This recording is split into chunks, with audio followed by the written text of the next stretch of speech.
საფინანსო ორგანიზაციების დელეგაციების სისტემატური ვიზიტები ქვეყნის ეკონომიკისადმი მათ მაღალ ინტერესზე მიუთითებს. Ამ განცხადებას საპარტნიორო ფონდის აღმასრულებელი დირექტორი ირაკლი კოვზანაძე აკეთებს. მისი თქმით, ფონდი ამჟამად რეგიონის ქვეყნების ინვესტიციებზეა ორიენტირებული და მათი ყველაზე მსხვილი პარტნიორები თურქეთი, ყაზახეთი და აზერბაიჯანია. კოვზანაძის თქმით, უცხოელი ინვესტორები განსაკუთრებულ ინტერესს ენერგეტიკის, სოფლის მეურნეობის, მრეწველობის და უძრავი ქონების სექტორებისადმი გამოხატავენ.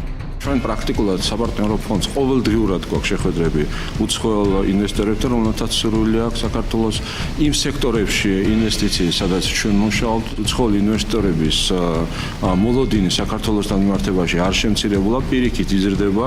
ისინი ამ პროცესში მონაწილეობას მიიღებენ და გააქტიურებენ და ჩემი ხედვაც ესეთი არის, რომ პირიქით საინვესტიციო მიმზიდველობა საქართველოში გაიზრდება უახლოეს პერიოდში. საპარტნიორო ფონდის აღმასრულებელი დირექტორის განცხადებით ის, რომ ქვეყნის ეკონომიკა დაგეგმილი 6%-ის ნაცვლად შედარებით მცირედ გაიზრდება, ინვესტორების დაინტერესებაზე გავლენას არ ახდენს. მისივე თქმით, უცხოურ ინვესტიციებზე არ იმოქმედებს საერთაშორისო ორგანიზაციების მიერ საქართველოს ეკონომიკური ზრდის მაჩვენებლის შემცირებაც. კოვზანაძის განმარტებით ამ მაჩვენებლის ცვლილება ზოგადად გლობალურმა ეკონომიკურმა მდგომარეობამ განაპირობა.